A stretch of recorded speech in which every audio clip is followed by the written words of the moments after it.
Ready? We'll call our meeting to the order, Parks Commission, February 2nd. A motion to approve our minutes for January. Julie's going to jump in. Any comments about a minute? Yeah. I will second, but I would, well, okay, I'm going to give my usual. I gave my suggested edits to Scott about a week and a half ago, and successfully to Sue this time also in advance. And what I gave to Scott suggested is already in the packet right here that we're looking at. There are, let's see, there's one extra little thing that didn't get caught, and in the minutes, get the right part here. Okay, in 6A, the bicycle parking request mechanism, I would like it to say proposed guidelines outlined provided by Mr. Steve Arnold, representing Bike Fitchburg. Just for clarity, Steve did not attend, so Steve is not listed in the others attending. So the first name, Steve. Yeah, just add Steve.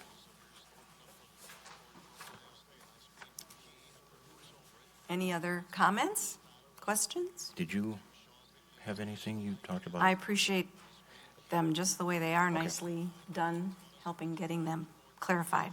Thank you. So mine is a second. All right. With that, if Julie wants to accept that. Yes, I accept. Okay. Okay, those in favor of the minutes as corrected, say aye. Aye. Aye. Any opposed? Minutes are approved.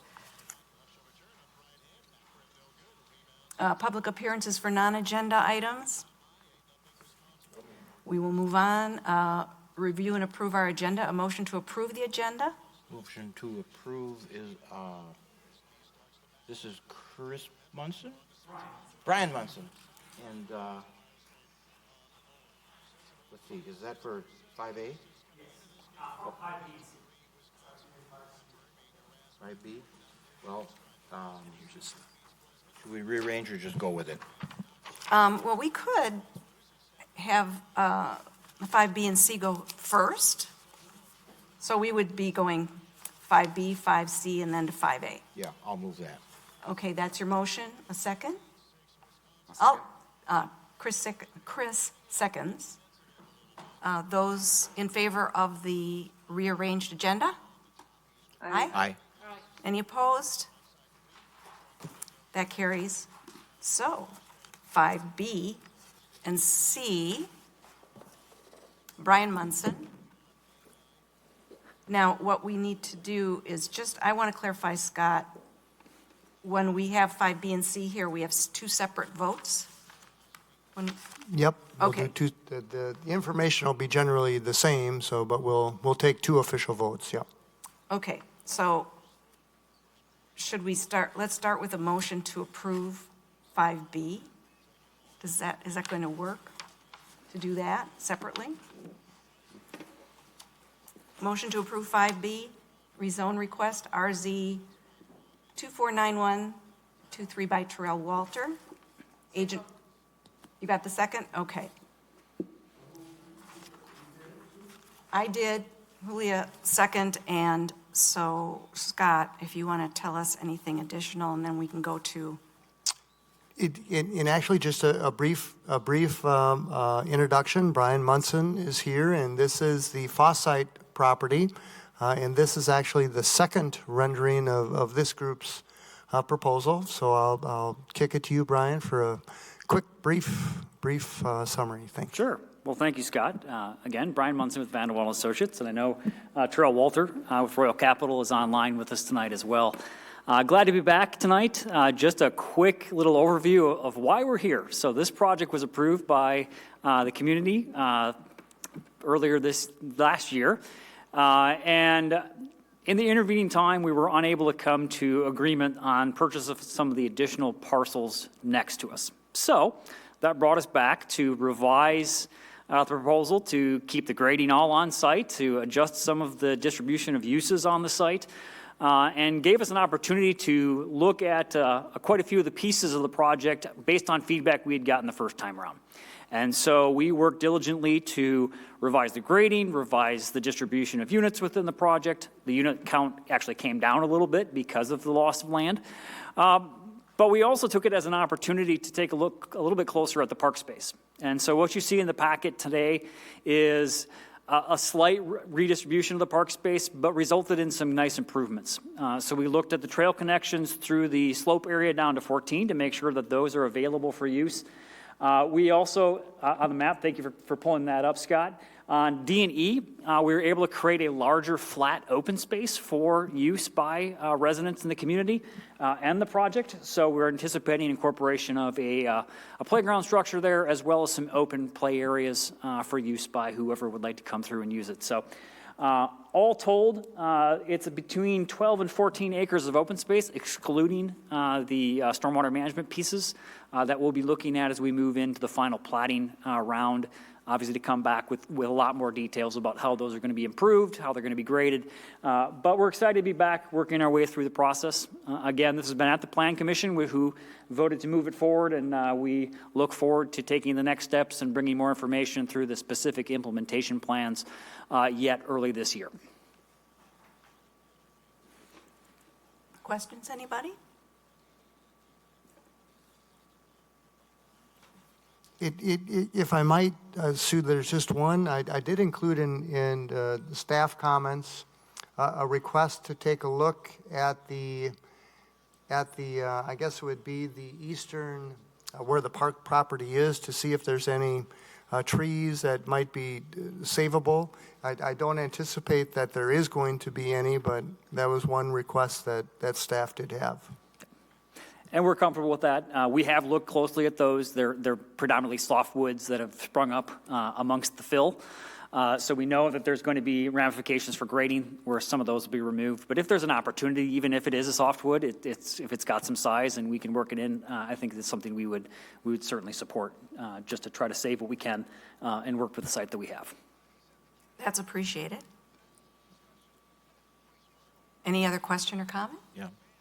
Go ahead, Patrick. Yeah, I found what I'd seen before. On page 17, it says the site topography has been significantly modified and filled, resulting in more than 100 foot of grade change across the property. I was just wondering if this was grading that has been done as a early part of this project, or are you talking about before from previous? Well, this site was filled prior to by the property owner, so construction rubble has been used to fill the site. So that's one of the challenges inherent of developing this site. Yeah, the original fill of this whole Correct. site from decades ago. Yes, yep. And so that has not been modified in response to this project, but we do anticipate significant grading across the site to try to make this work.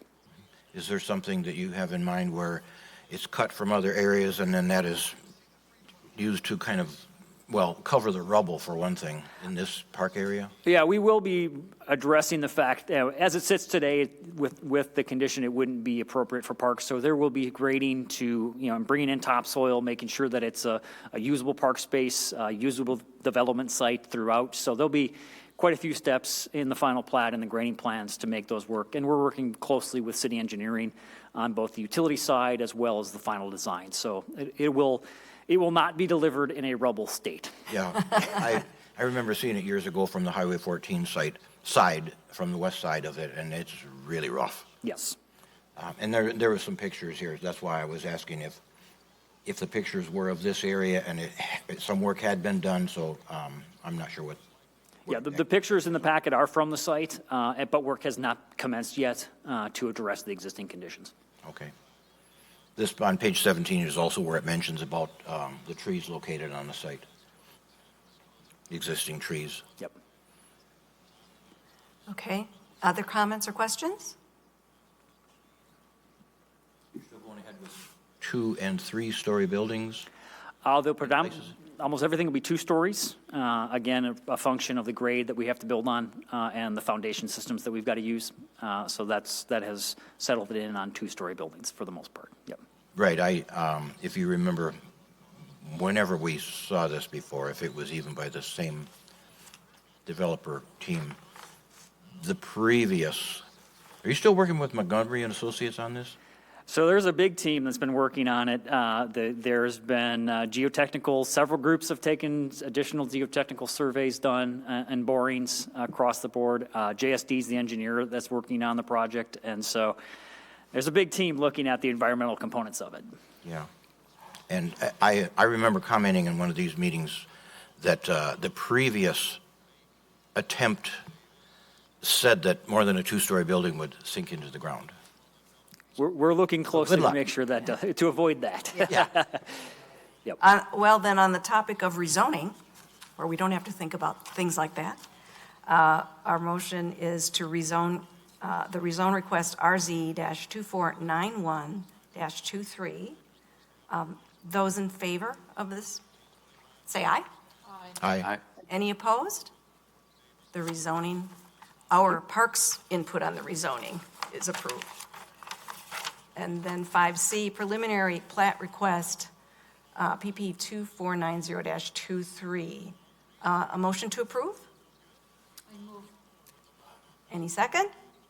I'll second. Okay. Scott, anything more to add at this point, or should we just have Nope, not it. Brian go right Not- ahead? Yep, go right. Go ahead, Brian. Yep, and again, same approach, a smaller parcel effectively is the difference between the preliminary plat previously and this. The street system is largely the same, and we continue to work with city staff on resolving any of the utility and grading pieces for it, so. Okay. Any questions? Parks-related questions? Is, to get to any of these park sites, whatever is proposed to be dedicated as a park, without, memorizing the street structure and all this in here, are the park areas accessible from, I think there's a short public street that comes in from the southeast? Or would it, if somebody's driving in and wants to go to the hillside and, that trail system up and down that hillside, do they need to go on the private street to go there? So there are a couple points to access the project. So Laniello Court will remain as a public street. It's a small cul-de-sac that is dedicated but not improved on the site. That will be improved as a public street. Yeah. Once you move past that, there will be private streets offering the street distribution through the project, as well as trails, sidewalks, and bike paths through. So each of the intent of the project is that the design of the private streets will function like a public street, but with on-street parking and so a few different configurations that vary from a standard street cross-section. Other than that, the intent is to offer public access to all of these sites through typical free street frontage. Then stepping off of that, we will have a system of sidewalks and trails that are going to be intended. All of these spaces will be accessible to residents whether they live in the project or not. We see these as amenities that would serve the entire community. Okay. Any other questions? All right. Those in favor of the preliminary plat request, PP-249023, say aye. Aye. Aye. Any opposed? That's passed as well. All Thank right. you. Thank you. For your time. Thank you. Thank you all. Okay, 5A, final plat request, FP 2489-23, for approve a final plat for Terra Vesa. A motion to approve? A second? I'll second. Scott, what would you like to tell us? And this is Terra Vesa continuing to develop their plan. I will mention that their project continues to be consistent with the park master plan that you have seen several times and has been approved. So their development still works hand in hand with the park system development that we have at Terra Vesa.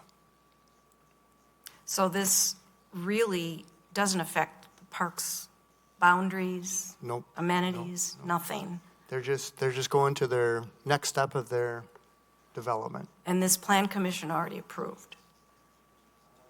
Yes, on the 17th of January. Okay, all right. Well, given that, I mean, if anyone has a comment, my comment is we could just go ahead and vote, but if there's anyone that would like to add any comments, please do.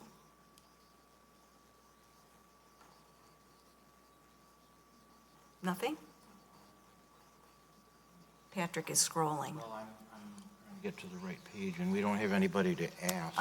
Well, page 9 of 66 is the plat that you and I were talking Right. about.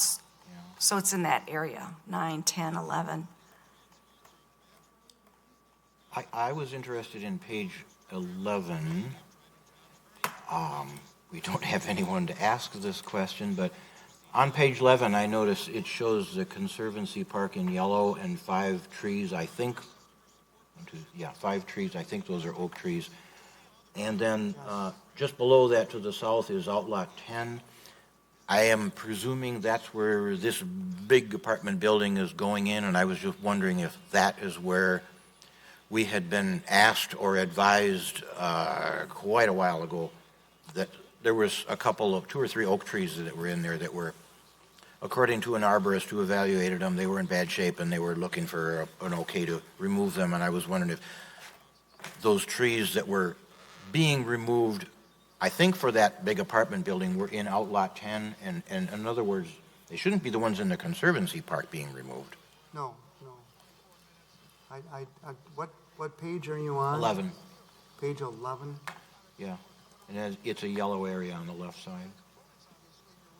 What page am I on here? Oh, here we go. Farther than that,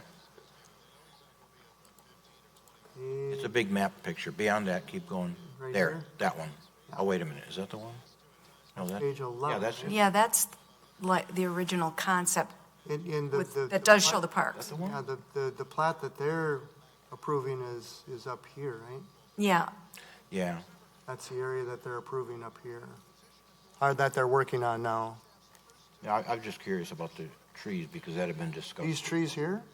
Yeah, those are all think- saved. So, yours is that a yellow area on your screen, Scott? yeah, and that's not close to this No. plat Yeah. area. No, I just had, we're talking about Terra Vesta, so I. Okay, got it.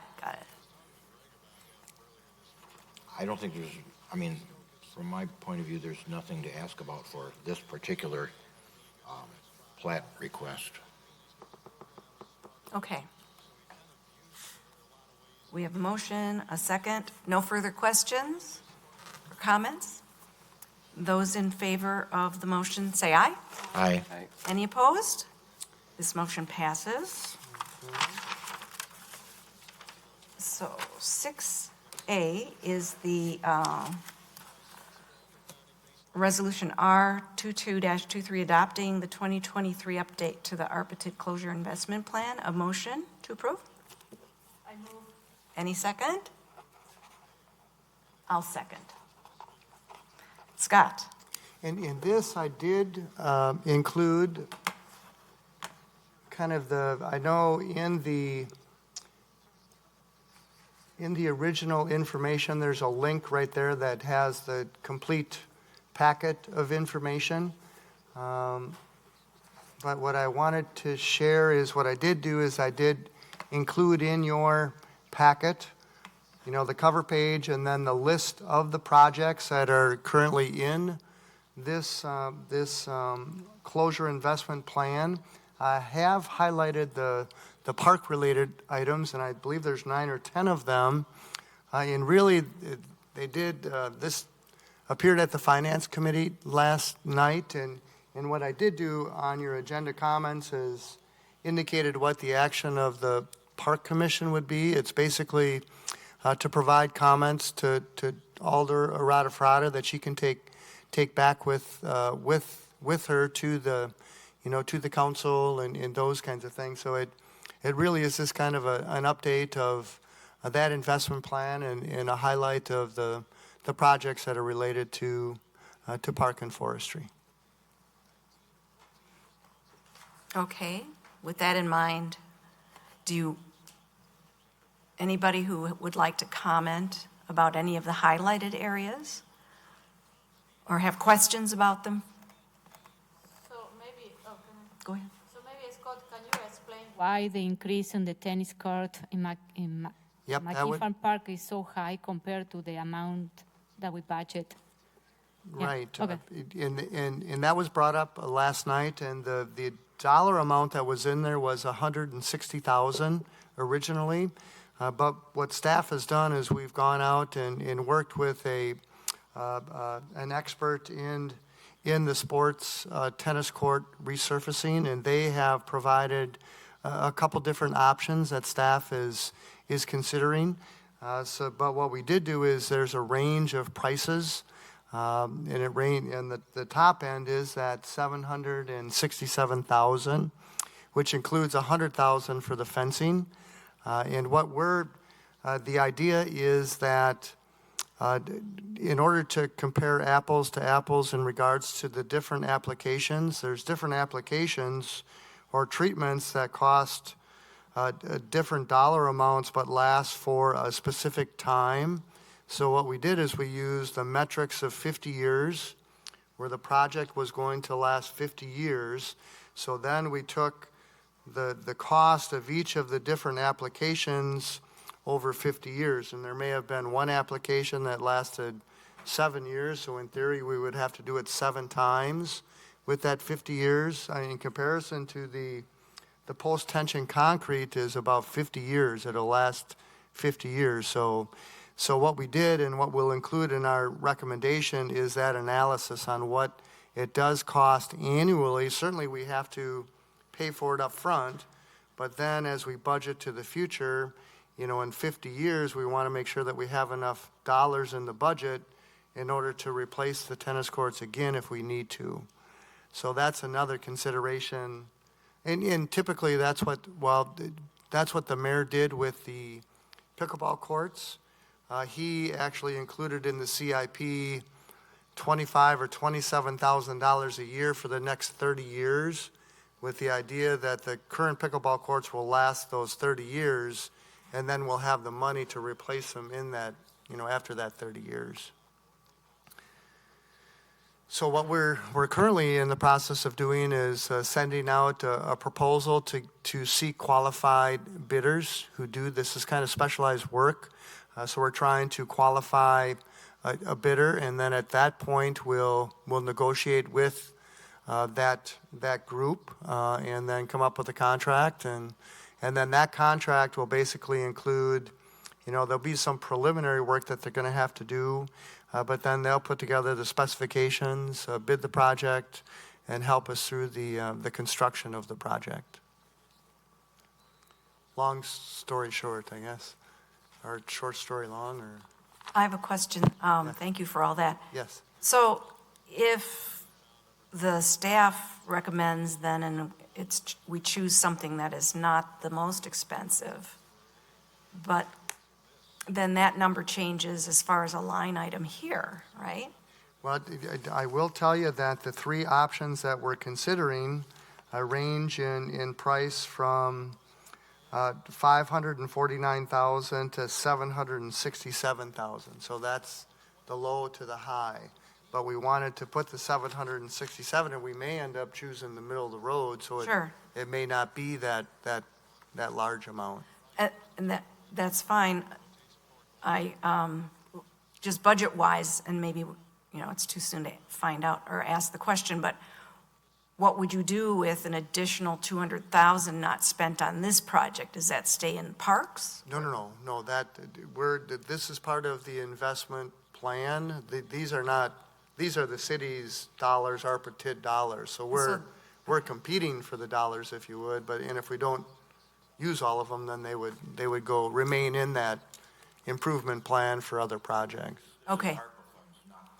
No, Funds. this is right. This is ARPA So, and TID, and Somebody else in the city gets it or can yeah, apply for it. and I will say that what they've done here too is if you look at the Tower Hill shelter, 325. So those were going to be borrowed dollars, but now they're utilizing, because it's a one-time project, which is the eligibility requirement for these funding. They're going to try to do it with these funds. Same thing with Kids Crossing, the replacement of Kids Crossing. It's a one-time, it qualifies for these dollars, so instead of borrowing the money in 2026, we're going to utilize it out of this ARPA and TID fund. And Can I make a comment? Yes, please. So if you look at in the proposal in page 5, it doesn't mean that this is a guarantee that we are going to do this project, because in total we have $7 million, and when we revised the cost,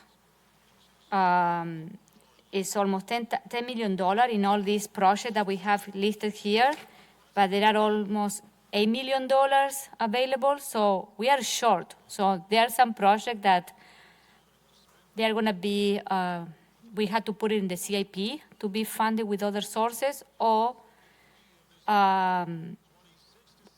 because we are not going to be able to do all of these projects. And we don't know, some of them, for example, like the Kid Crossing, we have here like $375,000. I don't think that it's going to cost this. It's going to cost double of that. You know what I mean? So this is what I think that we need to, some of these projects that maybe they are not going to be covered by these funds, but it doesn't mean that we can do it, but eventually we need to put it back in the CIP plan. They should be funded with debt or other sources, like grants, but this is what we need to think. It doesn't mean that because it's in this list, it's going to be done. We are competing with all these other projects.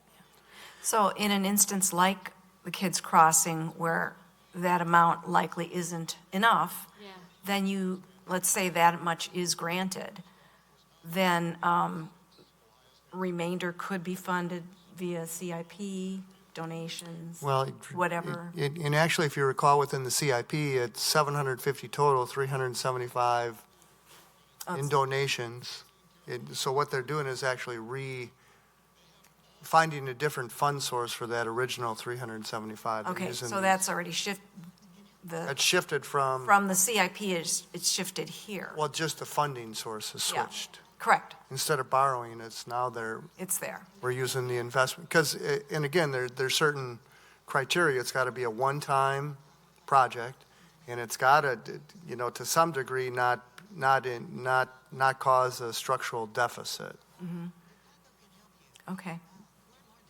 Any other questions? yeah, Go ahead, Patrick. just from something you said, all of these projects that are listed here, at least Parks project, don't worry about other things. These are already things that are in the CIP scheduled for some time, aren't they? Yes. Okay, so this is a matter of changing the funding on a sort of a pre-approved schedule, even if it's in the first 5 or the second 5 years, changing the funding to pay for them from borrowing to ARPA Yeah, funds. or the teeth closure money, yeah. Yeah. I'm just wondering, is there any project in Parks that is shifting from, let's say, Parks funds, like park dedication funds or anything like that, to ARPA funds? Okay, so these are all things that would have been basically on property tax borrowing and such, and other, for the good of all of us being shifted to ARPA funds to Well, cover them. with the caveat that it's got to be a one-time, Yeah. and, replacing Tower Hill, doing Kids Crossing, all of these kinds of projects. Okay. And just on these 2 examples right here, Tower Hill and Kids Crossing in McKee, are there any funds left in those parks? In those parks from park funding? Okay, so it's got to be from outside of park funding, one way or another. Right, but McKee, we certainly could use fee in lieu of parkland dedication because it's a community park, but Tower Hill, Tower Hill right. doesn't have any money. Right. Okay. And one other thing, when you mentioned, or this line item here on where did it go? There. No, not that one.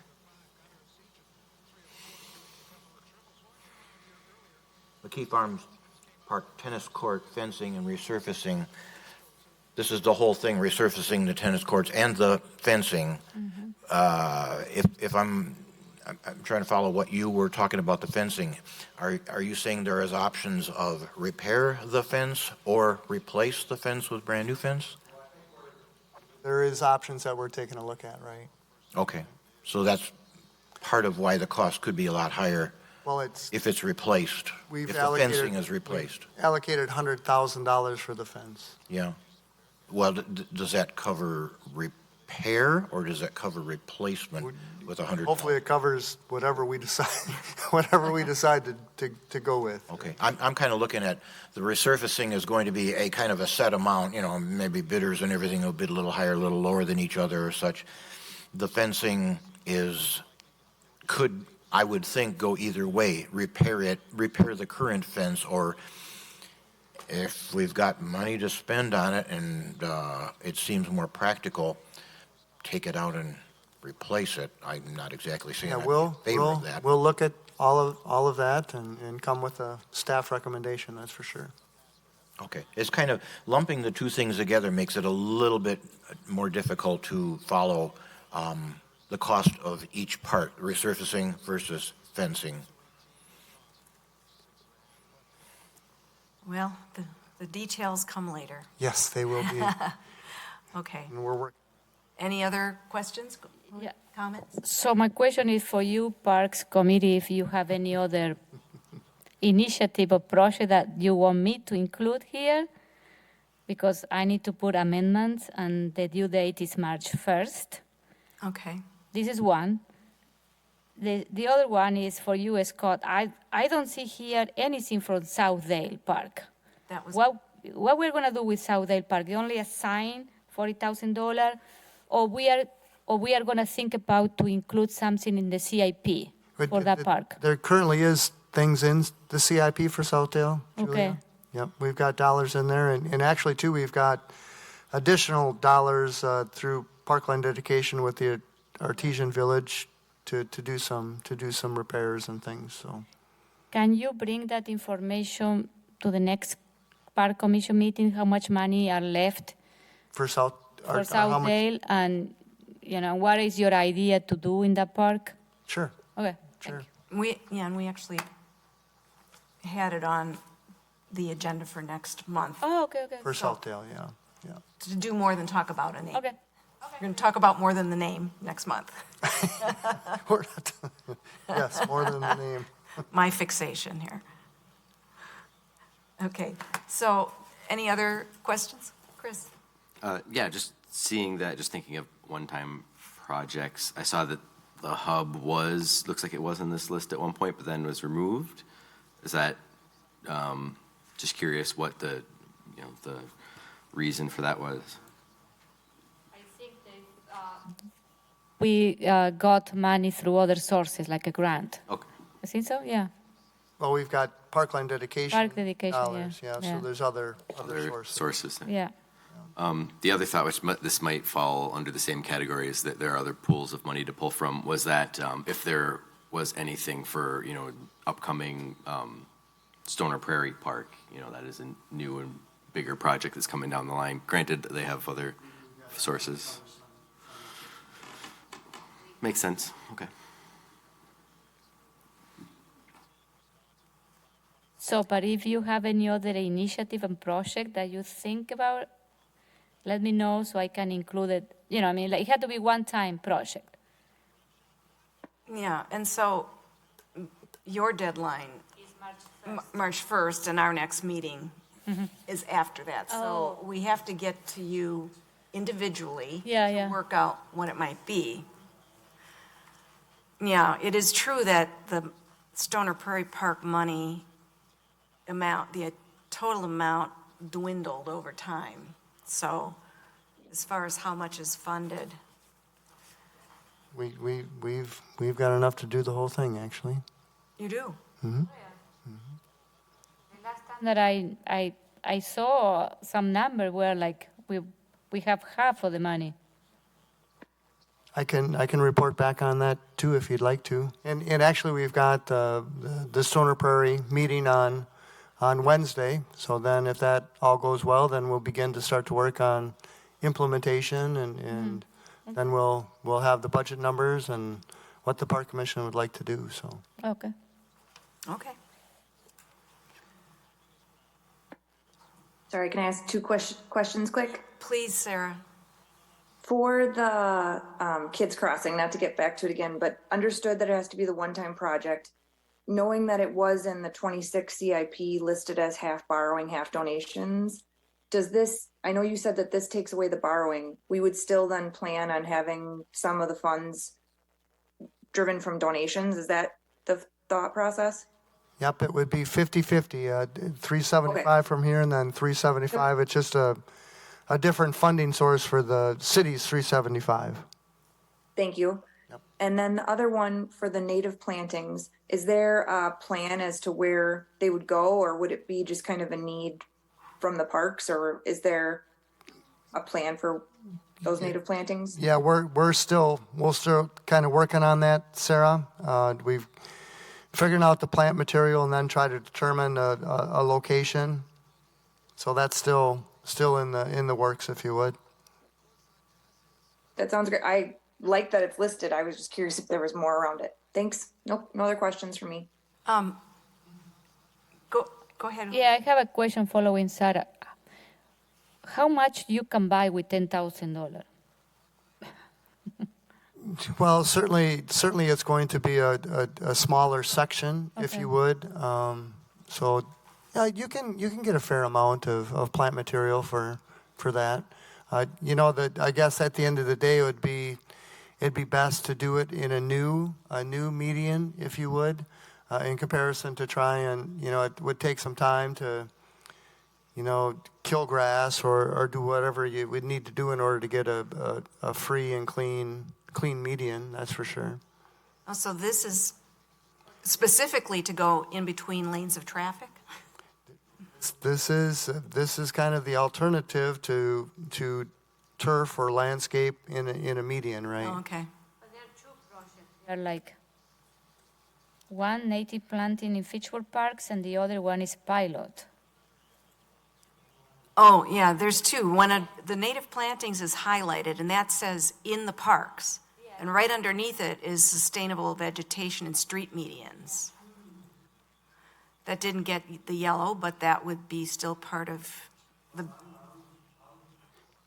I'm thinking that's a oversight. It's just one project. That's a good catch though. okay. I don't know. Then there would be no, you're thinking the one that's actually an existing idea is the vegetation. and street- 0407, Okay. 0407. And 0406 doesn't exist, shouldn't even be shown here? Well, let me check on that. That would be my thought. Unless I'm missing something. Okay. So my comment about sustainable vegetation and street medians to reduce the mowing makes sense to me. But putting flowers and things to attract pollinators does not make sense because you're drawing them in amongst lanes of traffic. So it looks beautiful to drive past, and it does reduce mowing, but it doesn't, we should never say that it assists pollinators because it just assists them into getting squashed into the grill of the passing vehicles. So there are other things that I know can be looked at that could fill the bill. And ultimately, it's not up to me personally, but that's an issue I have with a lot of what we have now is very beautiful, but it doesn't help pollinators really. And I'm sort of sad to then know that we don't have something else set aside for plantings in Fitchburg parks. But you're going to get back to us about that, you said. Okay. Anybody else? Go ahead. Why isn't 4-5 highlighted, or is that the planning department for planning the neighborhood versus, the kind of review that we're doing for? No, that's a planning department initiative. Okay. Yeah, that's South Stoner Prairie. Okay, the same as That's neighborhood planning. Yeah. 5-1 neighborhood planning for Greenfield area. That's also planning department then. Correct. Yeah. Okay. Any- South Stoner Prairie, is that on the south side of Lacey? No, there's, South, it's It's- still north of it would Lacey? be in the southwest corner of Seminole Highway and Lacey. So where the Edgewood property is, and then parts beyond there, Okay. yeah. I think that's the case. But as I'm not from the planning department, we'll just, don't bet any money on that. I would say South Stoner Prairie is south of Lacey, right? Yeah. North Stoner Prairie is north of Lacey. Right, so- but directly south is all the solar panels, Yeah. so it's gotta be Yeah, so it west. wouldn't be there, It's gotta be west, yeah. okay. So, any other questions or comments? All right, we had a motion and a second? Okay. And Julia's making, we didn't suggest anything new, so we need to get to her before the first, if anything else comes up that comes to mind. But those in favor of the closure funds as noted, say aye. Aye. Aye. Any opposed? That's approved. 6B, the McGaw Park tree removal update. Part of this is information, but part, as I'm reading it at the bottom, that you're looking for our input as well. So Scott, go ahead and. Yep, and this is a report on one of the projects. We have been able to get into McGaw to remove the 7 hazardous trees, and a method that we needed to utilize was to maintain the paths or widen the paths in order to get our equipment and vehicles in there. And at this point, staff is recommending that we continue this type of maintenance along the paths throughout the balance of McGaw Park. And with the idea that it's going to allow the Parks Department to better access to maintain and have them be safer and those kinds of things. So I guess that's what we're recommending that we do for the balance of the trails within McGaw Park. Anybody have any questions or comments? Patrick, go ahead. Yeah, I have some questions about this, since it's on here as a discussion item. Is the work for removing the 7 hazard trees behind the private property, is that work all completed now? Is it all done? That I can't report. I know they were getting close to it, removing the trees, right? I don't know exactly where they're at. I didn't check today. Well, they worked on it Monday, Tuesday, Wednesday. Well, Monday was just clearing the trail to get to it. Tuesday and Wednesday was cutting down some trees. There was no work on Thursday, probably because of snow plowing requirements.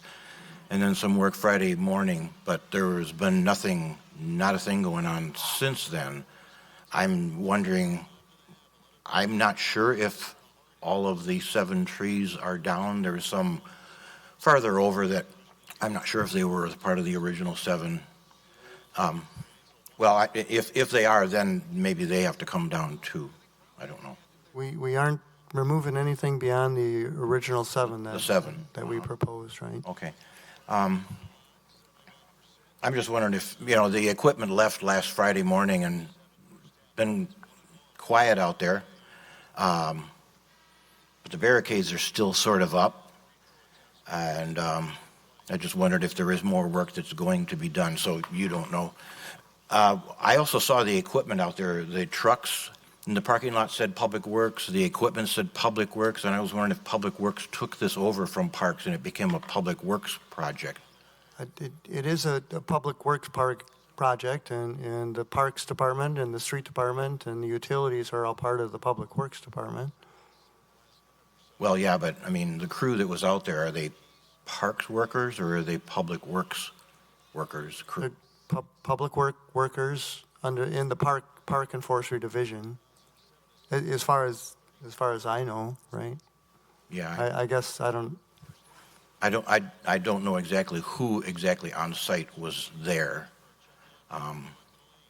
I was not that close to see them, I- see who it was exactly.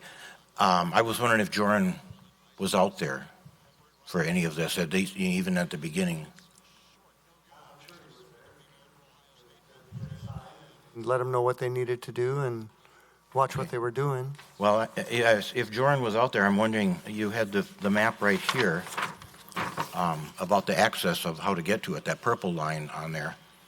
And I'm wondering if Joran was there, why this did not follow that route to get to the work site, because the route that they used didn't follow the purple route. And also, over a year beforehand, on January 12th of last year, was when several of us, including myself, met on site with you and Joran, and we walked the trail, and we walked up there, and Joran pointed out a way through to get to the private property, to the 7 trees. So I'm wondering why the access route was not what you and Joran promised that would be used. I guess I would beg to differ. I guess we were out there and we walked the trail that we were going to, the Yeah. area that we were generally going to use to get to the 7 trees. So Well, yeah, but I mean, the several of us were standing there, including you and Joran, and we were talking about exactly where to cut in and go across, supposedly the purple route on the map right here, but I know, it is generally where, right. well, Joran walked and said it was right through here and everything, and if Joran was there, I'm wondering why this didn't follow what was promised. So the purple line, that we're on page 58 of 66 here. And so what you're calling purple is sort of the pinkish, purplish Yeah, line? Yeah. Well, I guess, how different is it that it? is Well, it a- it's, I'm on that map too. I mean, the property, with the red circles and the white X's and everything, that's where the trees are. I'm next to there, so the idea was to get to that property. But also the idea was to not, be detrimental to the property owners along there, including me. And that's why we walked on site over a year in advance. Of course, then nothing happened for a whole year after that on-site meeting after January 12th of last year. Did all the work, though, was done on the park side of their lot lines? It's Oh, yeah. within the park property? Yes, it was. Okay. Yes. Well, my point is that this didn't use the access route that you and Joran, especially Joran, said that this would use. It shortcut it, which made it closer to me. The problem is that from day one, when they were cutting the access route through there, well, they cut a very wide truck route road through there, which has right away from day one became a attractive nuisance, you would call it, because every single day and on the weekend and on continuously here, everybody who walks on the existing trail right there sees this wide road going up into there, and so they all got to turn on it, walk up that way to see where this goes. That takes them right behind the private property where the red and white X's are, and everybody standing there can basically look into the windows on the back of the house of that property owner. This is also closer to my property, which is the one to the south. And so then, there was groups of people go up there, and I have my dogs are out in the backyard, and they see people and dogs and everything walking by on this route, and then my dogs are barking at them, their dogs are barking at my dogs, so it's a nuisance. It's not favorable to the property owners, and the planned promised route was going to be a little farther to the north, much more like the purple route shown on the plan right there. So I'm wondering what is going to be done with this in the end right here when the work is actually completed. Well, go ahead. I mean, I don't know. It'll return back to its whatever it was before, right? It probably will, but I'm hoping you will let it do that. Yeah. In fact, it would be good to even block it so that people are not led up to this dead-end route, standing right behind the property owner, my neighbor, looking in her back windows. But Yeah. There's where the pink route, now I'm granted, it didn't follow this pink route you're saying. Yeah. But the pink route connects if it were taken through, would connect two trails. Yeah. Yeah, it branches off right there from the black and white dash line and blue line. I'm not sure what the difference is in blue line versus black and white, but that is the existing trail. And then the yellow and the green were ruled out because they Yeah. were way too close to private property. But The where the purple walk was what Joran Right. promised. So But we didn't extend to the north, right? So didn't we keep didn't, going. we didn't go far. No, we just But it could. created a, yep. it could, and see, this is, the park belongs to any visitor. And, you know, I just, from my own experience working on Wildwood Park, we had a lot of buckthorn and honeysuckle at the hilltop and all the neighbors back there. We got to know them all as we were working, and a few of them said they were sorry to see all the buckthorn and honeysuckle go. But they, you know, that was all surveyed and everyone knows where their lot line is. So we didn't, at least in that instance, say we should let that all grow back so nobody walks through that part of the park. I mean, it's a public park. It's a different park too, and Well- even what you're saying is the people wanted didn't like the removal of the woody stuff. Right. Yeah. But we had lost the park, the entire hilltop, which used to be for sledding, a level area for sledding. In the 15 years before we got started, you could navigate it, and in 15 years, you couldn't stand on the level part. So we reclaimed it so that everyone who wants to visit the park could use it. So, you know, in the end, everybody who was volunteering to help and everybody who had an adjacent property, they were all on board with the goal, which that it's a public park for public use. So, you know, to me, it looks like this pink line here would be a natural extension to connect one walking trail, the blue dotted line at the top and the bottom. And I think, well, it should have been clear from past meetings with the McGaw Park neighbors of that neighborhood, my neighborhood, that people did not want a trail going right behind their private property. This right here, I can see the footprints in the deep snow. This was leading some people to walk into there and then walk into the corner of that private property there, because they don't know where it goes. This goes up to that point and then dead ends. Now, these three proposals here, yellow, green, purple, yeah, they continue on to go to the north, supposedly as a proposal to connect to a trail up that way, but that's actually a long distance, much longer than it looks like on this map right here, and that kind of thing was rejected by the neighbors around this park because of privacy concerns. This should have been clear from a survey you did of Hugel Jamestown, where you asked people, did you want grass or paved trails, A at the north, B through the middle, C along, Williamsburg? And the neighbors to the north said, no, they absolutely don't want trails going right behind their private property. So all these things should have been clear. People don't want trails right behind their property. Well, just a clarification too in regards to people understanding where park property is and private property. We did have the park surveyed, and we've got signs out there that indicate, you know, the corner spots of public park, and so people are pretty aware that they're in parkland or private property. So You mean visitors? visitors, yeah. They don't know where they are.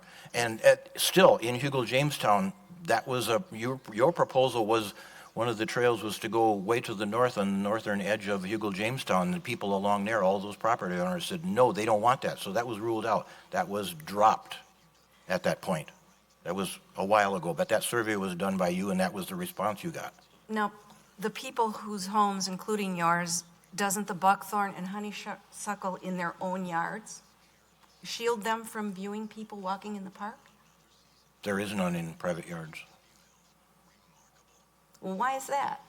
I mean, if it's wonderful to have it in the park to It's keep not everybody wonderful. It's to keep just- everyone out. It's natural screening. Well, it's And the keeping people have enjoyed, just like I have enjoyed, screening and the trails, as you see, the blue lines, the black and white lines are a long ways from private property, and that's what all the people in some past meetings quite a while ago made it really clear to Scott and Joran and such, don't come closer with trails. So if you're saying that this, let's say, purple route here, even though that's not really the route that was made, it's there now and everything. If it is, for one thing, not going to be connected to the north, in other words, it's a dead end, good, keep it that way.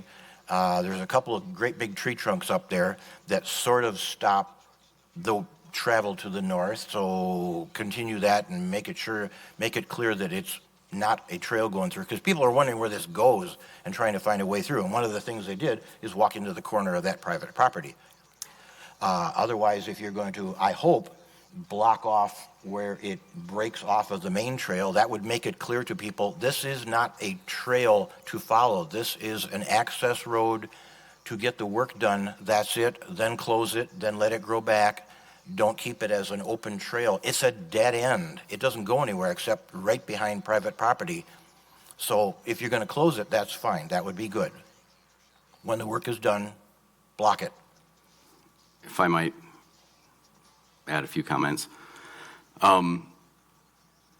It seems to me that looking at the pictures, what you've done is created a attractive pathway, and to sort of dovetail into a comment of Sue's, is that now we potentially have this connection creating a circuit in a better pathway system. And I actually think that seems more attractive from a parks and use perspective than closing it and letting it grow back in, because we've already done the work to create a new path, and now we're creating connections. So we're giving users more options, more places to go, more places to walk throughout this wooded area in the park, which is really in better service of the public good, which is what this parkland is there for.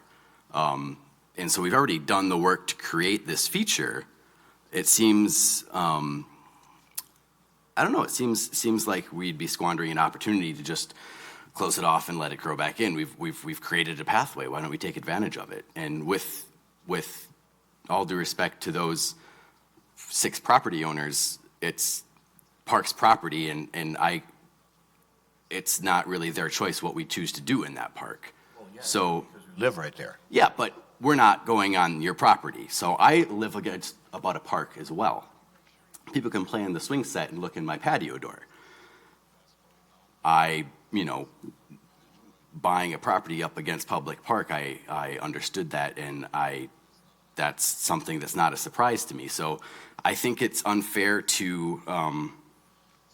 for these concerned property owners, while I understand their concerns, I think it's unfair to look at the park surrounding them as their own personal privacy screen, because it's not that. It's public land, and it's there for public use and public good. And so I understand they don't want people trespassing on their property as is their right, but also it is not their right to determine where the city puts parks or paths in the city park. So, while I respect their concerns, including yours, Patrick, I think we want to be good neighbors, but they don't have veto power, is what I'm trying to say.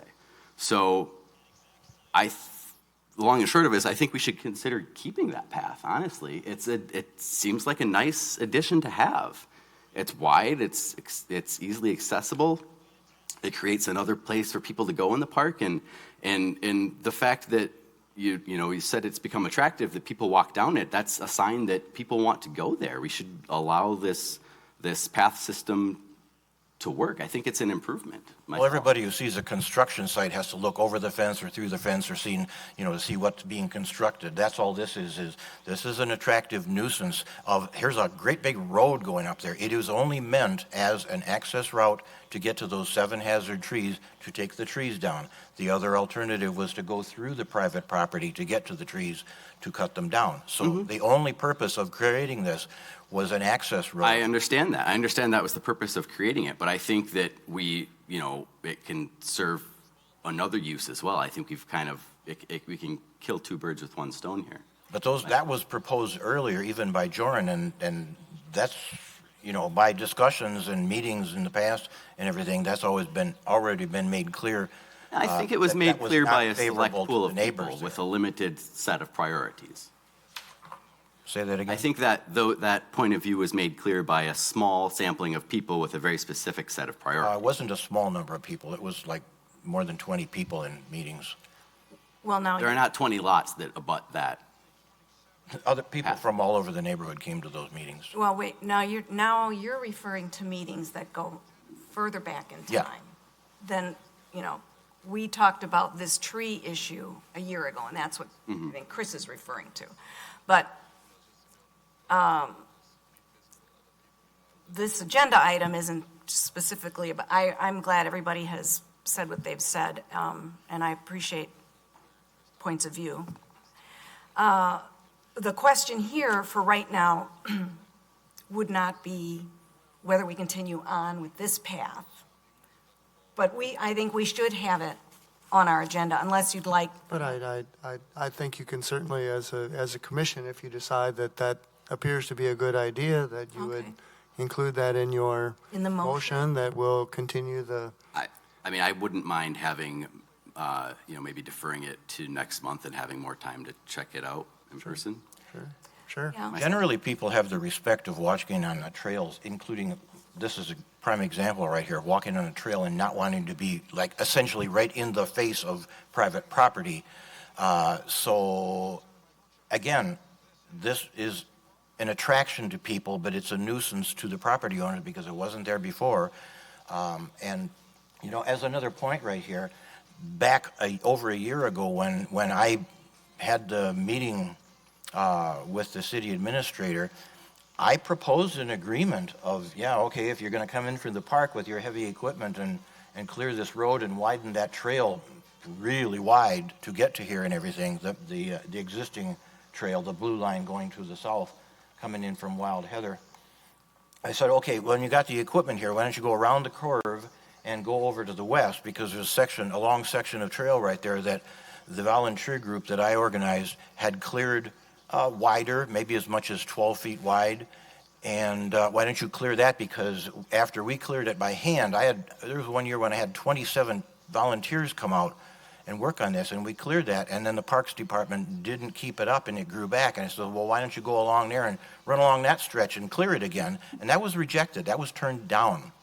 So what you're saying in your agenda comments here to us is we want to do this on all of the trails. While I asked you, while this equipment was there, what about doing this other next section up there? That was turned down, flat. No, we're not going to do it. We're only here to cut the trees down. So it's, which way is this going here? Now, I'll also tell you that through the week of work, I was obviously out there every day after the work was done and everybody was gone and everything, and a whole lot of people were out there too. And there are a whole bunch of people that I know and other people that I around the area that came there. Everybody needed to walk up there. And I was asking them all, what do you think of this would be the blue line or black and white line coming from Wild Heather that goes there. I asked them, what do you think of this trail here that was widened like this? And they every single one of them said they liked it better before. They did not like this being widened like this. Well, They should come here. yeah. One of the things that's written here for our discussion is maintaining paths, whether that's existing, old ones that have grown over, or future, to have them at a width that can be maintained with equipment. And, things on a photograph in the dead of winter look pretty stark. But if they're maintained to the width that they've been done, that is shown here, it's actually a safe width. Certainly, there's still plenty of garbage brush growing on either side where that's going to fill in during the times of year when people will want to enjoy it looking more green and lush. But it has to stay at least, any path that's going to be maintained has to be at least that wide. 20 feet wide. You'd have to see it. I know the trails really well. I've also asked for years, I've asked Joran directly even, can you bring the special tractor piece of equipment that has a side articulated arm on it with a mower deck on the side to come and just shave the sides of the trails because, yeah, they have been growing in pretty narrow, and he refused. And like I say, I just asked, hey, when you got this equipment out here, why don't you go around the curve to the west right there and do that at the same time, do that one section, and he refused. All right, well, now, in this present moment, it says park staff is recommending to keep all walking trails in McGaw Park safe, accessible, and maintained at the same method of maintenance. So that's what the simplest question is. A secondary question was our discussion about this pink line and continuing it up to create a loop. So how would,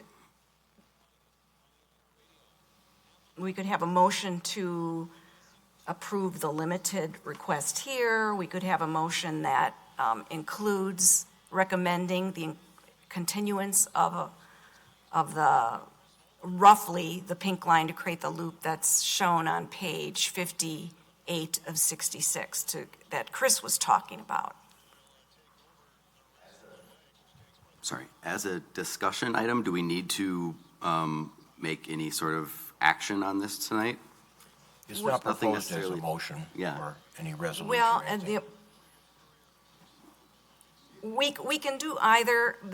Staff needs to know because they do end up having to have sloppier conditions to work in if you start giving a go-ahead on doing more path work for March.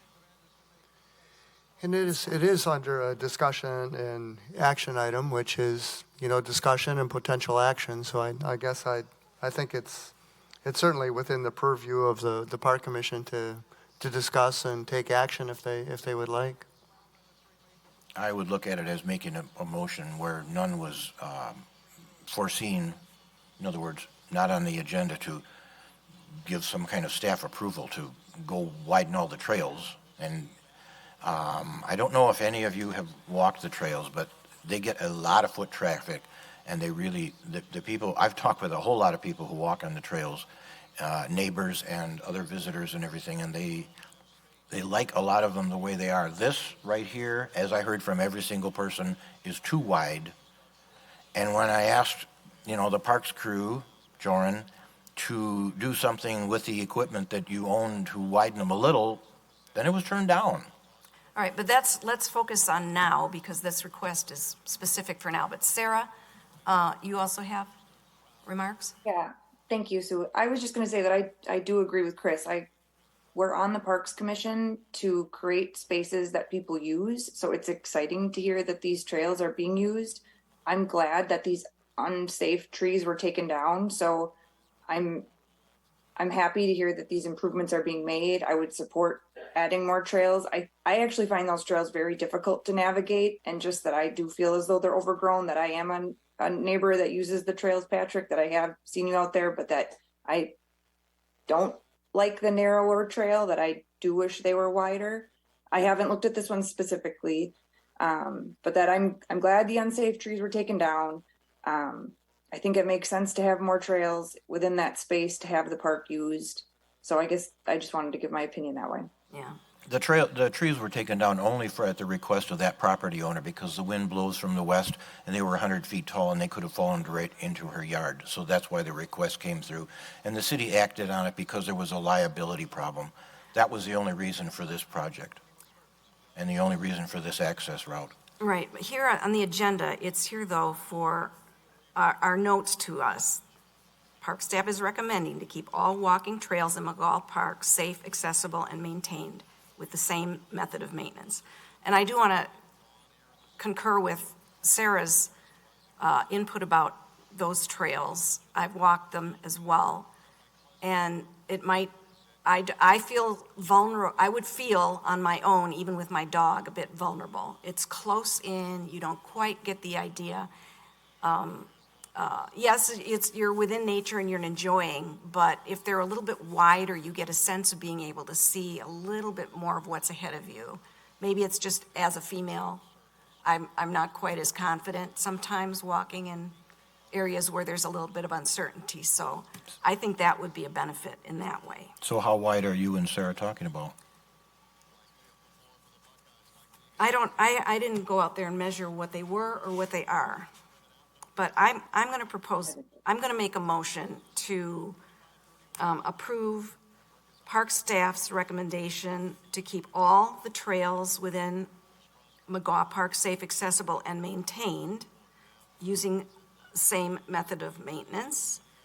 And I would, in addition to that, within this motion, to begin to explore extension of continuing the path that was created for this tree removal to continue on north to connect with the walking line that's shown at the top of page 58. That's my motion.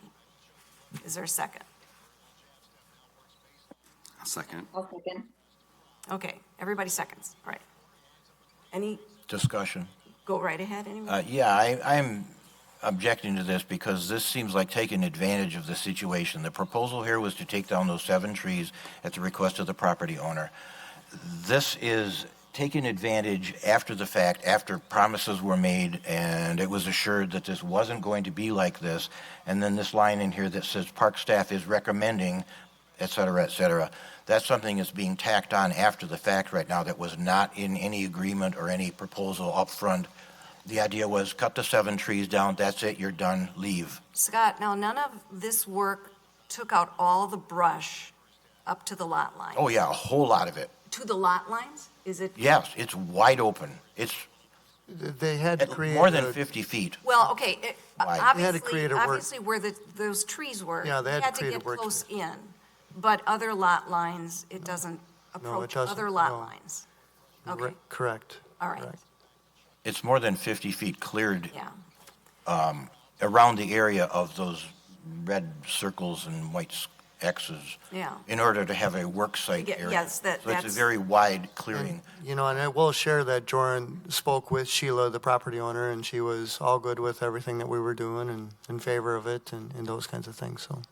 And just what we did in our small park turned out to be fine in the end. Everybody learned there are people with dogs at the top of the hill where our trail goes. And I know if I walk my dog up there, she's going to start barking, other dogs are going to start barking, and then everybody keeps going. And in another personal experience, to just suggest a solution, and I have a tiny backyard. My neighbor directly adjacent cut down all their evergreens one year, and so suddenly we were both looking in each other's patio doors. And we purchased a lot of arborvitae, and within 3 years, it was all grown back in, and we have our privacy back. But I planted them on my property. So that's an option for people anywhere who want some privacy, is to place a screen on their own property. Yeah. So are those people planning to replant some of the trees, Scott? Well, that would be, no, not No? at this point. That's more of a forestry management. Oh, okay. You know, and we're not allowed to do forestry. We're just doing maintenance here with path Okay. maintenance and removal of the trees. I'd love to, at some point, revisit the McGaw Park Natural Resource Management Plan, that's for sure. Well, that's actually an excellent point. So you're actually saying this was only to get in and cut the 7 trees down, and Well, that was to Julia's question on whether we were Yeah. going to replant Right, the trees, and we weren't going to replant the trees because that because that you're would not allowed to constitute work a in woods there. management plan, and this is just maintenance. Yeah, by council resolution, you're not allowed to do anything other than this emergency tree removal. So really, this idea of going along and widening all the trails, I mean, if you're going by this standard here, that's 20 feet wide on everything. Everybody made it clear in the past, they hated that. The current people who saw this work right here hated that. The work we're proposing is maintenance of the trails so that they become maintainable, safe, and usable. It's not forestry management plans. We're not planting trees or You're going kinda in twisting and clear things from cutting the honeysuckle or emergency. whatever it might be. You're twisting things from an emergency 7 trees repair to all of a sudden you get to go up and down all the trails and widen them all, which is contrary to what you've been allowed to do. Well, now wait, this is, again, going back to discussion when there was opposition to a management plan for the entire park. And as a compromise, because I sat through those meetings as a compromise or to diffuse the situation, the city staff was only allowed to do anything in just 2 areas of 5. Right. But that in essence removed management of, I did a calculation at the time, and I could be wrong, but it was a staggering, like nearly 40% of this park is inaccessible and choked with buckthorn, honeysuckle, etc. So here, it is not simply maintaining trails and making a connecting trail is not violating what was agreed upon then, because what was requested then was removing every last stick of buckthorn and honeysuckle, and that's not what's being proposed here. This is trails only. I would look at this as violating that too by making a new trail and connecting it to the north through quite a distance, more than it looks like on this map, and inviting people to walk along. That is not forestry management, though. If I'm not familiar with the agreement that was made, but if it was to not manage the forest, not pursue forestry management techniques, that's not what this is. So that's not what that agreement is. This is in the forest. But that doesn't preclude you from doing anything in the forest. There are already trails in that forest, so it Yeah. must have been allowed at some point. The trails are from way before it was a park. It was connected to DNR trails. I have a question. So, in which section is this trail or this? Is in the section that we can do stuff or no? It's in the section that we were not allowed to do what was proposed. Yeah, it's in that red section right there, Yeah. Where? where you're not allowed to work, except Well, that no. this was an exception, 7 trees, hazardous No, trees. no, only. no. It never said you're not allowed to work. It said we were never allowed to implement the plan as originally. In other areas of the park, the buckthorn honeysuckle's been cleared out. There's been a savanna restoration. There's some heritage trees sort of buried here and there throughout. And in the areas where they did work, they're making gains. But we're putting it, clarifying trails, and here in this motion, extending work that was begun, yes, to access some trees, but it just is a very short distance to continue on. It's not a short distance. Well, okay. We've got a motion. Is there anything new anybody would like to add? I appreciate that we're in disagreement here, Patrick. Yeah.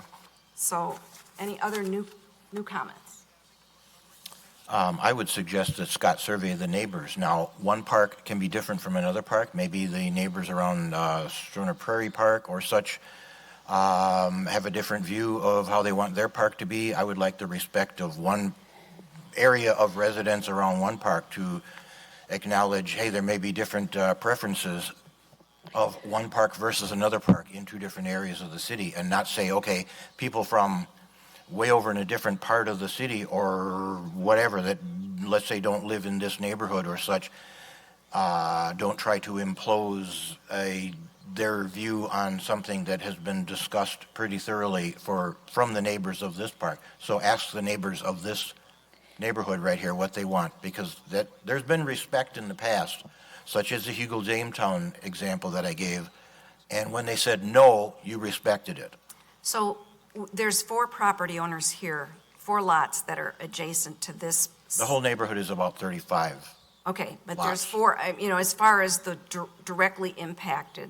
It was more than just the 4 here who came to these meetings. I'm just talking about this discussion for tonight right now. And the neighbors who objected, then it was a management plan for the entire 67 acres. And this is the largest park in the city of Fitchburg, with a big chunk of it inaccessible to anybody, except for the trails that are now overgrown and need to be widened up and made more manageable and accessible in a perspective of myself, and I can't speak for all women, I won't do that, but I'm a little more comfortable on a path that isn't so closed in. I would even like them to be a little wider. That's why I asked you and Joran, hey, can you bring that piece of equipment in here and widen them a little? I got turned down every time All right. I asked. Okay, no, But this is your opportunity now. We are listening to you, Well, and we are trying But to what Scott widen is the path. proposing is 20 feet wide. But the question is, no, we are not doing that. The question is, the parks belong to every citizen in the every resident in the city. It doesn't belong to a specific group of neighbors. So, because I have the neighbors here in McKee where the backyard goes through the bike path, and in summertime there are plenty of people practically walking through the yards because they're open.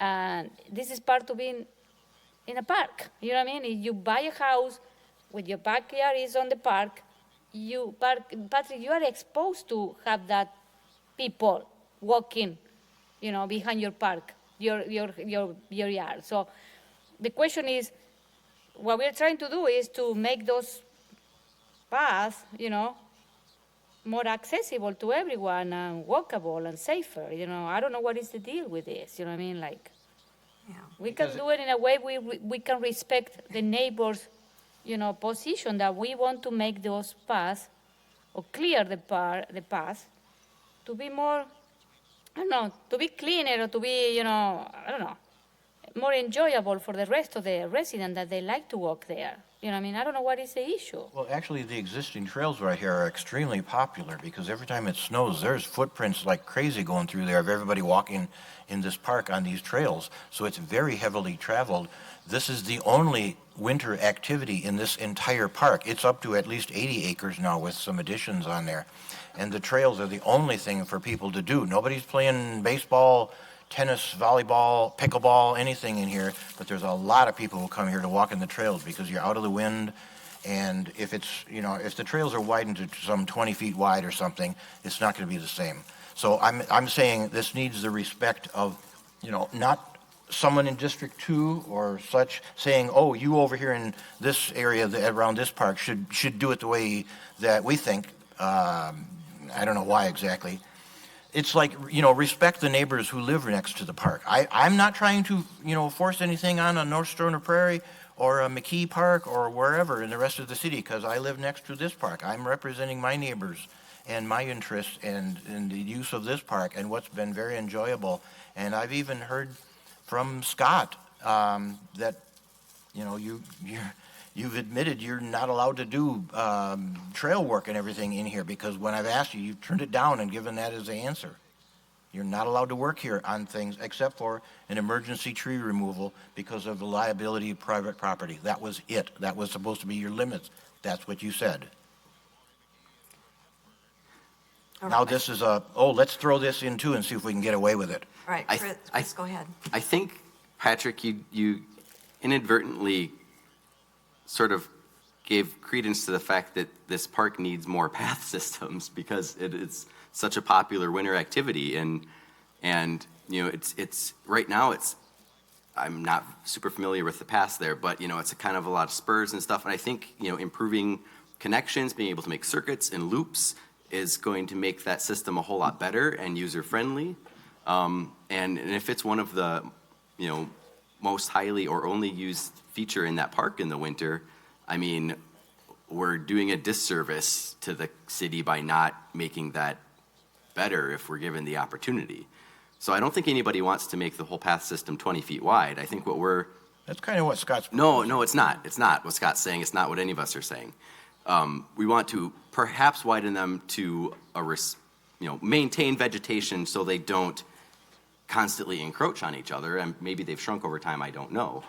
And we're not proposing that they all be 20 feet wide like this work access road is. What I'm saying is we've created this road for access for this one specific point, but now it seems obvious that has a really fortunate side effect of being a nice feature that we can incorporate into the park. And we'd be a little bit foolish, I think, to just close it back up when it seems like to me, it's bright as day. It should be maintained as a path, not at 20 feet wide. Let it grow, encroach to a normal path width to fit in with the rest of the park. But What abandoning it, I think, is short-sighted. And What width again? Well, Scott I has still haven't to, heard of any. Well, it has to be determined by what the maintenance equipment is, and that Scott and Jordan would find out. It's 20 feet wide is wider than the east and west road lanes for the West Lacey Road extension, so we're certainly not going 20 feet wide.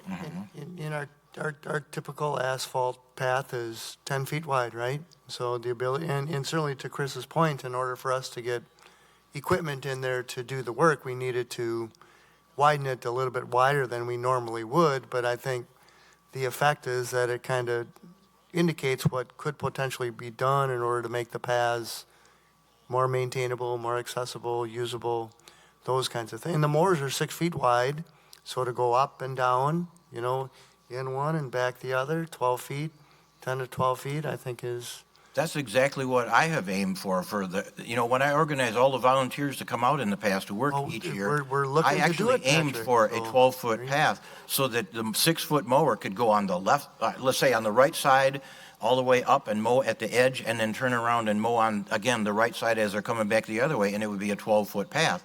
And the mowers do not do that. They take a 6-foot mower, they go right down the middle, and then they're gone. The traffic because in the the middle honeysuckle wears is, down the middle. you They can't, need to you can't mow at drive the a edge. mower over the honeysuckle. It encroaches. Okay, so can we Yeah. conclude this, because we are talking on circles right now. Yeah. So, yeah, Scott would be able to direct the mowers to make 2 trips, one in one direction, one in the other, to maintain something close to what Patrick had Yeah, but suggested for that's other what I've areas. asked for years, and they don't do it. All right, well, And I want to point out the red lines on page 61, those are all loop trails right there. All loop trails that go around, and people enjoy them a lot. So that's been sufficient trail system that everybody enjoys, everybody walks on it, neighbors are happy. Everything is fine the way it has been until this attractive nuisance was created. Yeah. And the agreement was, cut the trees down, then you're done, then get out. I do have one more question that's of Scott, is with the pink trail that in the motion of concluding it to the north, there's new development, the many apartment buildings, that's where the connection is to them, correct? Long ways off. Is it? I actually proposed when we met on site January 12th of last year, I tried to suggest coming in from that way, and Jordan and Scott refused to walk that way to even look at it. But yeah, to your So point, far away. that's North Park, so eventually that'd be a nice connection to the North Park Right. subdivision. That image on our screen is heading sort of in that direction. Yeah, It's in it's that- going north. Yep. There is so an it's- existing trail that connects to North Park. Nobody from North Park uses it. Well, Well, maybe because when they it's don't 12 have feet access wide, to we it. can put some signs, park It's trail. already there. All right, well, okay. We have a motion, and it's time to vote. Oh, I want to make one comment. I'll just quote from the agenda comments. Quote, "Park staff is recommending in an effort to keep all walking trails safe in McGaw Park safe, accessible, and maintained, underline, the same method of maintenance," unquote. That means essentially right there, you're trying to get away with cutting the trails 20 feet wide. Okay, all right, I don't, Oh, no, Patrick. in- Where does it say that? well, no, he's making a that's something that the staff would have to determine, but there isn't any need to have a 20-foot There wide. certainly is not. Right, and nobody here is asking for 20 feet wide through every I haven't trail heard, aside from Scott and I, throwing this back and forth, Scott says 12 feet, I say, I've tried to get 12 feet in the past. The mowers wouldn't, it's been refused by the parks crew to even do that much. Yeah, but right now, those refusals are in the past. And so, as far as whether it's going to have to just be a width that the staff can manage. They have to think about, they're not going to make 4 trips up and down with mowers. They're Yeah. maximum 2, and, it's going to vary by terrain. Nowhere is it going to be 20 feet.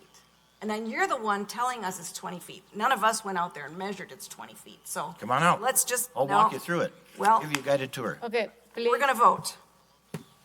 Okay, those in favor of the motion as stated. Aye. Aye. Roll Opposed? call. All right, roll call. Sarah Schroeder, Aye. Christopher Sina. Aye. Myself, aye. Patrick Cheney? No? Julia? Aye. Okay, the motion passes. Thank you. Scott, you gonna survey the neighbors? No? It's a community Got- park. It's park maintenance that we're doing. Okay, Respectively, this is always centered on the neighbors right around any given park of whatever is in discussion. Patrick, okay, Yeah, make we a need point. to, I know, but we need to stay on the agenda and follow the process of the meeting, okay? Yeah, I'm fine. I just don't cut off things like if they're in District 2 or something. I mean, I allow discussion of anything in any part of the Patrick, city. I don't know why you're referring to District 2. I am making that we need to follow the agenda. We have, all of us, we have opportunity to speak up our mind about this. And no one is going to go and do any crazy stuff. So Scott got the message, and I think he's going to transmit that to the department. And I don't think that they're going to go and do like what you are suspecting that they're going to do. So I'm suspecting highly, and this has been a struggle to even get the trails mowed once a year. I see when they're mowed. Once a year maximum is all they've done, and it's always, we got too much to do elsewhere. All of a sudden, proposing, essentially, according to this wording that I quoted right in there, the same method of maintenance implies strongly 20-foot wide, and I'm objecting. all right, noted. So item 7 is our communication. Scott, just go through A, B, and C, right? Yep, I can Okay. just a quick update. Next Wednesday, we'll have our open house and public meeting for Stoner Prairie. I did include, I did send to you a link. Dakota in the GIS did a Pictionary of the park system. Certainly we can still do another park tour, but I thought that was a nice tool for people to do a virtual park tour if they wanted. But certainly still looking for any comments. Certainly we've got to get some updated pictures and those kinds of things. But I think it's a pretty nice addition to our webpage, if you would. Terra Vesa Egg Park. We're planning to have a public meeting, open house on March 1st. And what we'll do is we'll invite the public along with the Park Commission members with the idea that everyone will be there and the Park Commission members can hear comments from the community and they can provide comments, and then we'll take back from those comments the final proposed plan, and we'll bring that to the Park Commission in April. I also wanted to report, it's not on the agenda, but I sent information in regards to the request for a bike rack in your neighborhood park.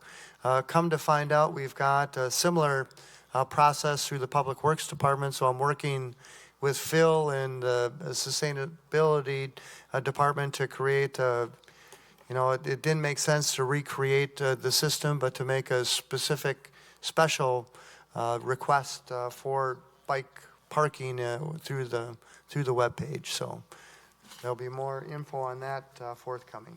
Okay. Any questions of Scott on any of those items? Okay. Staff reports and updates. Anything specific, Scott, you want to tell us about? Nope, they're all there. Questions for Scott on any of the staff reports and updates? Yeah, I have a question. Go ahead. So my question is about what is the update with the hub? We actually are working with staff and Plesco. We've got to get a clean plat, which includes they need to vacate a parking lot, and then we're working to figure out a way to divert the stormwater from the north portion of the property around the park facility, the park, if you would. So hopefully we can get that resolved in the near future, and then at that point, Ingberg will get the go-ahead to begin to start to put together the construction documents so that we can then get the project bid. When you say the near future, what does it mean? It's like, Well, we're going Couple to of be meeting, weeks, we're actually months? meeting with Plesco again on Monday with the hope that we're going to have some resolution. Certainly, there's going to probably need to have some council approval, so we're moving as quickly as we possibly can to get a clean plat before we continue on with the construction documents.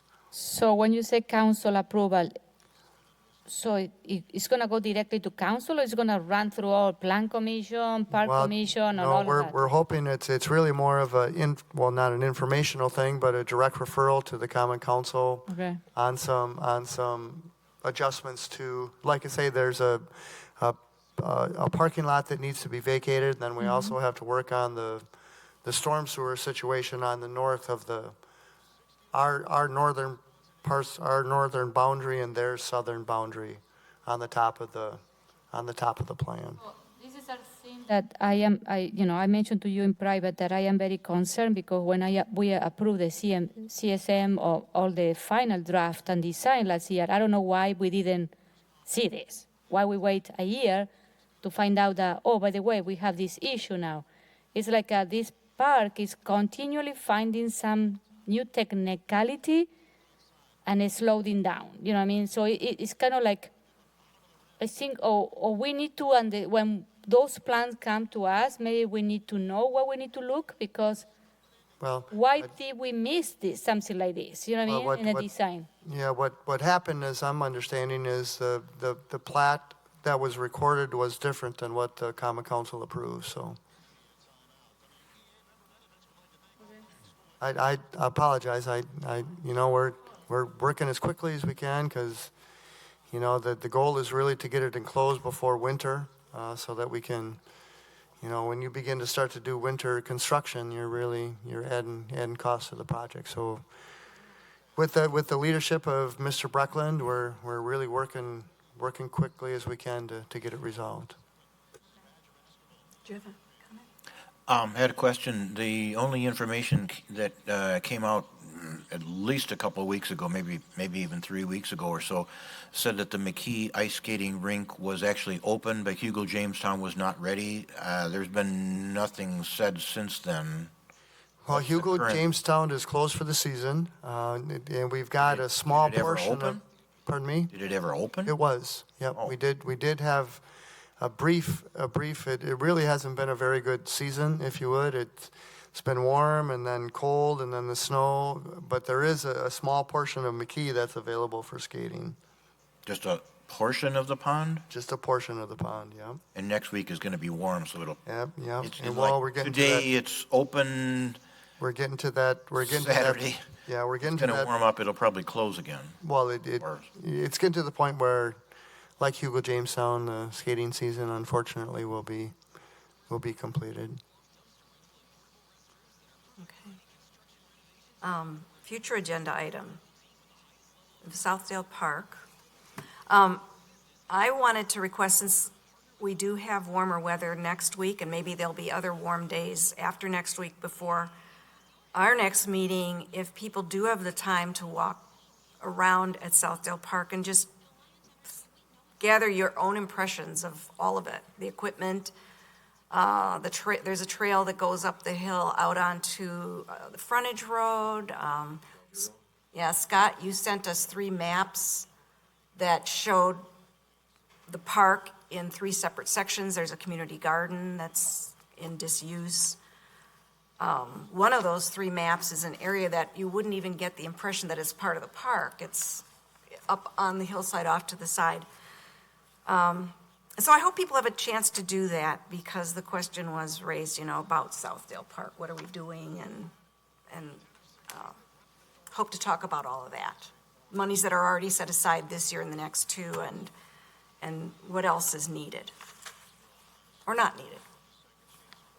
This easement lane that goes to the north, do either of you possibly know offhand if that is a well-traveled and obvious pathway through there? It's paved. And it's paved? It's oh, paved. Does it get plowed? I don't know about that, if it's being plowed right now. It's paved. If it's a, and well, we saw technically it's Fitchburg now. We saw quite a few, a potential problem is, that's when you start that's Badger Road, you said? I think so. And you head south, that's level. but it's taking you to an area that's a serpentine blacktop path going down a hill. Oh. And it might be a scenario where you're better off, safety-wise, having chains and keeping people off of it until, that'll be something Scott and his crew can decipher. But that part's, it's level and paved. And there were quite a few people that I noticed. I've been there 3 times now, just to poke around. Scott, do you have any idea if this is a plowed paved path or anything to keep it open, keep the snow off of it accessible? I could double check, but I'm thinking that we certainly are plowing it if it's a plowable path, Yeah, I mean, going up the hill and then, since what, October 31st, it's on us now. right. Town of Madison doesn't exist, so they're not doing anything with it. Yeah. Okay. And it seems like, if it's a paved path and people are going to walk on it, then it's got to be maintained for safety for, just like call it the same as a city sidewalk. It's got to be kept open and clear so people don't slip on it, especially if it's a steep hillside of some sort. Yeah, and I can't speak to percent grade, et cetera, but it's a serpentine switchback? switchback. That usually means just like the, whatever this proposal in our agenda here, the Nine Springs Hill, they're proposing a switchback on their hillside because Yeah. it is so steep. This, from your description, sounds like the same thing. It's Yeah. got to be a switchback just to get up and down it. Yeah, Plow, yeah. find out. Yeah. It'd be, Okay. I'm not sure it'd be easy to plow the Right, part right. that's going up and down the hill. Right. And it, just like at the library where they chain off the steps that are unsafe during the winter, that might have to be another option to Well, think about. does the city own any snow throwers that you can get out there by hand and, even if a plow truck can't traverse it? Well, my guess is if someone's going to walk their dog and there's a chain across it, they'll walk their dog regardless. But, I'm glad everyone is interested. I'll So work on a comprehensive report. we will all gather our impressions. Can I ask a question? So, when I was there in the summer in that park, there was like community gardens. They're there? Yeah, Okay. yeah. And Scott and I've talked about them a little Okay. bit. There's a building there that's in good shape, Okay. and A it's not. shelter? No, I'm sorry. In the garden area, there's a garden. Oh, like like a an garden inland- shed? Yeah, garden shed. Okay. And there's water supply Oh, that okay. Scott, you thought does work. And it needs a lot of cleaning out. It only looks like a few people used some plots last year. There's a lot of weeds. But then the other question is, over time, a lot of shade has grown over it. So I don't know. Maybe a lot of those are ash trees that are going to be coming down and it is going to open up more sunlight. But that's a question, is how many hours of sunlight would make it to the garden? Okay. Have to maybe look at it for a year, or some expert who knows how to measure sunlight might be able to tell us. Well, the neighbors right there could probably give some opinions on if it's a usable garden or not. Yeah, it was at one time, and it's fenced. It's more than what we have in community gardens in other parts of the system. And Scott has a contact name for the person who was making use of it, so we'll maybe have a lot of good things to talk about next month. And also, since it's in the Fitchburg Park system and part of the Fitchburg Community Garden system, really anybody from anywhere, if they can't get into, let's say, Swan Creek or anywhere else, they could go here if they wanted to, if there's plots available and if they like the sunlight Yeah. access and all of that. Yeah, all those unknowns, but yeah, it's nice sized. Okay. So, our announcements of the next 2 meetings, March 2nd and April 6th. And who would like to propose our motion to adjourn? Second. Okay. Those in favor? Aye. Aye. Any opposed? Hi, We're adjourned. 7:47. Thank you, everybody.